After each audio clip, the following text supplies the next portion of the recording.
اعوذ باللہ من الشیطان الرجیم بسم اللہ الرحمن الرحیم قال یا ہارون ما منعک اذ رأیتہم ضلوا، حضرت موسیٰ نے کہا ہارون تمہیں کس چیز نے روکا جب تم نے دیکھا تھا کہ وہ گمراہ ہو گئے، اللہ تتبعنی کہ تم نے میری پیروی نہیں کی۔ اس کے دو معنی ہو سکتے ہیں، یا تو میری پیروی نہیں کی یا میرے پاس آ جاتے مجھے بتاتے کہ یہ ہو رہا ہے، تم یہیں پر ٹکے رہے ہو اور تم نے اس کا سدباب نہیں کیا۔ افعصیت امری، کیا تم نے، اب چونکہ حضرت ہارون بڑے تھے لیکن بہرحال رتبہ جو حضرت موسیٰ کا بڑا تھا، فعصیت امری تو کیا آپ نے میرے حکم کی خلاف ورزی کی ہے، نافرمانی کی میرے امر کی۔ قال یا ابن ام، حضرت ہارون کا اے میرے ماں جائے، اے میری ماں کے بیٹے، لا تاخذ بلحیتی ولا براسی، نہ میری داڑھی کو پکڑو نہ میرے سر کے بالوں کو پکڑو، انی خشیت ان تقول فرقت بین بنی اسرائیل، مجھے یہ اندیشہ تھا کہ کہیں آپ یہ نہ کہیں کہ تم نے بنی اسرائیل میں تفریق پیدا کر دی، ان کے اتحاد کو تم نے پراگندہ کر دیا، ان کو تقسیم کر دیا۔ ولم ترقب قولی، اور میری بات یاد نہ رکھی۔ قال فما خطبک یا سامری، اب حضرت موسیٰ علیہ السلام نے سامری سے جواب طلب کیا، تمہارا کیا معاملہ ہے، کیا حقیقت ہے اس چیز کی جو تم نے کی ہے؟ قال بصرت بما لم یبصروا، اس نے کہا میں نے ایک چیز دیکھی جو انہوں نے نہیں دیکھی۔ فقبضت قبضۃ من اثر الرسول، تو میں نے رسول کے نقش پا میں سے ایک مٹی کی مٹھی لے لی، یعنی یہ کہ کہیں حضرت جبرائیل علیہ السلام آئے تھے حضرت موسیٰ علیہ السلام کے پاس، اور یہ شخص چونکہ راہب تھا، وہ روحانی اور نفسیاتی ایکسرسائزز وغیرہ جو ہیں اس نے کی ہوئی تھی، تو اور تو کسی کو نظر نہیں آئے لیکن اس سے نظر آ گئے، حضرت جبرائیل کو اس نے دیکھ لیا۔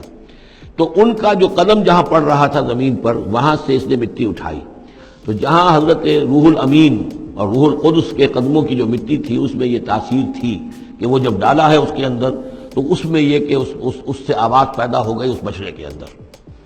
قال بصرت بما لم يبصروا به فقبضت قبضة من اثر الرسول فنبذتها، اور وہ میں نے اس میں پھینک دی۔ وكذلك سولت لي نفسي، اسی طرح میری نفس نے مجھے یہ راستہ بتایا اور یہ صلاح دی۔ قال فاذهب فإن لك في الحياة أن تقول لا مساس، حضرت موسیٰ نے فرمایا دفع ہو جاؤ، دور ہو جاؤ، اب تمہارے لیے پوری زندگی کے لیے یہ سزا ہے کہ تم یہ کہو کہ کوئی میرے قریب نہ آئے، کوئی مجھے ہاتھ نہ لگائے۔ اب کیا کیفیت تھی اس بیماری کی جو اس سے ہوئی ہے، اس کی تفصیل تو نہیں ہے، لیکن وہ ایسا ہو گیا تھا کہ اچھوت جیسا کوئی ہوتا ہے کہ جو اس کے کوئی قریب پاس نہ جائے۔ روایات میں آتا ہے کہ اگر کوئی قریب جاتا تھا تو اس کو بھی سخت بخار چڑھتا تھا اور اس کو بھی چڑھتا تھا، لہذا وہ بالکل آئسولیٹ ہو کر ایک سوشل بائیکاٹ جس طرح سے ہوتا ہے علیحدہ رہ گیا۔ وَإِنَّ لَكَ مَوْعِدًا لَن تُخْلَفَهُ، اور یہ تمہارے واسطے ایک وعدہ ہے کہ جس کی ہرگز خلاف ورزی نہیں کی جائے گی۔ وَانظُرْ إِلَىٰ إِلَٰهِكَ الَّذِي ظَلْتَ عَلَيْهِ عَاكِفًا، اب ذرا دیکھو حشر کیا ہم کرتے ہیں تمہارے اس معبود کا جس کے تم نے اعتکاف شروع کیا تھا، جس کا گیان دھیان شروع کیا تھا۔ لَنُحْرِقَنَّهُ، اس کو ہم جلا کر راکھ کر دیں گے۔ ثُمَّ لَنَنسِفَنَّهُ فِي الْيَمِّ نَسْفًا، اور پھر اس راکھ کو ہم سمندر کے اندر بکھیر دیں گے۔ انما الہکم اللہ الذی لا الہ الا ہو، حقیقت یہ ہے کہ تمہارا الہ تو بس صرف اللہ ہے کہ جس کے سوا کوئی الہ نہیں۔ وسع کل شیء علما، اور اسے ہر چیز کا علم حاصل ہے۔ یہ جو معاملہ ہے اور اس سے متعلق بعض اور معاملات کے اعتبار سے ایک زمانے میں میرا خیال رہا ہے اور وہ خیال اب بھی ہے، ہندوستان میں جو آریہ آئے ہیں، اگرچہ جہاں تک مین بلک ان کا ہے وہ میں سمجھتا ہوں کہ حضرت حام کی نسل سے ہیں، لیکن ان میں کچھ گڈمڈ ہیں کہ جو کچھ اسرائیلی بھی ہیں، اور چونکہ جو ایکسوڈس ہوا ہے مصر سے 1400 برس قبل مسیح، گویا کہ آج سے 3500 برس قبل، تقریباً وہی زمانہ ہے جب ہندوستان میں آریہ آئے ہیں۔ تو معلوم ایسا ہوتا ہے کہ کچھ جس وقت یہ لوگ نکلے ہیں مصر سے تو کچھ ان کے قبیلے وہ ہیں جن کو کہتے ہیں کہ last tribes of the house of Israel, جن کا پتہ نہیں چلتا کہاں چلے گئے، تو ان میں سے شاید کچھ لوگ ہیں جو ہندوستان میں آئے ہیں۔ میرا گمان یہ کہ برہمن جو ہیں ان میں وہ وہی ہیں، یہ لوگ وہ ہیں کہ جن کے ہاں وہ سارے کسٹمز ہیں۔ اب دیکھیے جو کچھ کہ حضرت موسیٰ علیہ السلام نے سامری کے بچڑے کے ساتھ کیا، یہ اپنے مردے کے ساتھ وہی کرتے ہیں۔ انہوں نے اس کے بچڑے کو جلایا، جلا کے راکھ کیا، راکھ اسے سمندر کے اندر پھیلا دی۔ یہی وہ کرتے ہیں، اپنے مردے کو جلائیں گے، جلا کے اس کی راکھ لے جائیں گے، وہ کہیں گنگا میں پھینکیں یا کسی اور جگہ پھینکیں یا سمندر میں پھینکیں، بالکل وہی معاملہ کرتے ہیں۔ جس طرح وہ بچڑے کی پرستش اور اس کے تقدس ان کے دلوں میں تھا، وہ بھی ان کے دلوں میں بھی ہے۔ گیروا رنگ گائے کا بھی رنگ وہ تھا کہ جو شوخ زرد رنگ جو کہا ہم سورہ بقرہ میں پڑھ کر آئے، وہی گیروا رنگ ان کے سادھوؤں کا ہوتا ہے، وہی رنگ ان کے ہاں ہے۔ اور پہاڑ کا سر اٹھا لینا سر کے اوپر، ہنومان جی کا ان کا جو کانسیپٹ ہے کہ پورے پہاڑ کو اٹھا کے وہ لے آئے، تو یہ معلوم ہوتا ہے یہ بھی کوئی بدلی ہوئی شکل ہے اسی روایت کی کہ جو ہم نے تمہارے نطقنا الجبل فوقکم، تمہارے اوپر ایسے اٹھا لیا تھا جیسے صاحبان ہوتا ہے۔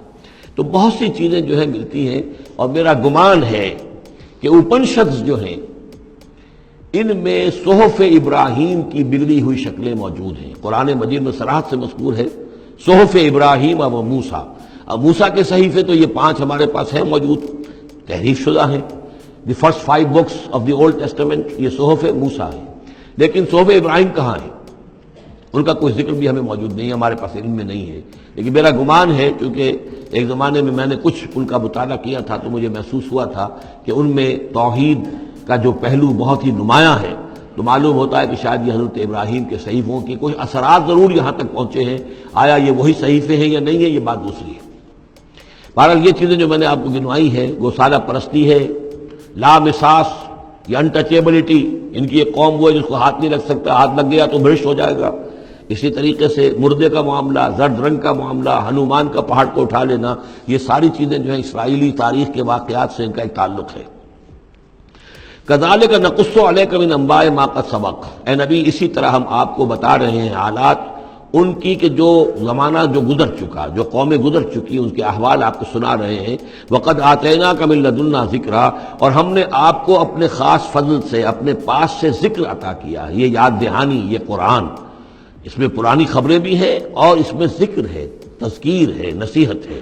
من اعرض عنہ، جو کوئی بھی اس سے اعراض کرے گا، اس قرآن سے، فإنہ یحمل یوم القیامت وزرا، تو وہ قیامت کے دن اپنا بھاری بوجھ اٹھا کر لے کر آئے گا، خالدین فیہ، اور وہ اس میں ہمیشہ ہمیشہ رہیں گے، وساء لہم یوم القیامت حملا، اور جو بوجھ انہوں نے اٹھایا ہوا ہوگا قیامت کے دن وہ بہت ہی برا ہوگا، برائیوں کا بوجھ لے کر آئیں گے۔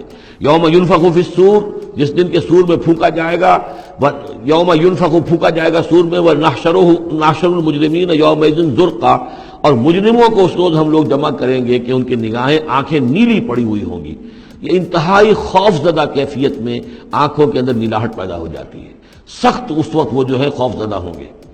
یومئذ زرقا، ان کی آنکھیں، یتخافتون بینہم ان لبثتم الا عشرا، چپکے چپکے سے ایک دوسرے سے کہہ رہے ہوں گے کہ کتنے دن رہے ہو، بس 10 دن شاید رہے ہوں گے ہم۔ نحن عالم بما یقولون، ہم خوب جانتے ہیں جو کچھ کہ وہ ایک دوسرے سے کہتے ہیں۔ اذ یقول امثلہم طریقۃ، جو ان میں سب سے زیادہ کلچرڈ ہے، سب سے زیادہ پڑھا لکھا لال مجکڑ جو ان کا ہے، وہ یہ جواب دے گا ان لبثتم الا یوما، نہیں ایک دن رہے ہو بس، اس سے زیادہ نہیں۔ یہ ان کا سب سے بڑا لال مجکڑ ہوگا۔ امثلہم طریقۃ، جو ان کے ہاں سب سے زیادہ کلچرڈ ہوگا، ان کا وہ مثالی، ہمارا طریقتکم المثلی، ان میں جو امثل ہوگا۔ وَيَسْأَلُونَكَ عَنِ الْجِبَالِ، بس یہ 5 رکوع وہ ختم ہوئے جو حضرت موسیٰ علیہ السلام کے حالات پر تھے۔ بقیہ یہ 3 رکوع جو ہیں یہ پھر جس طرح کے عام مضامین ہوتے ہیں مکی صورتوں کے۔ صدق اللہ العظیم۔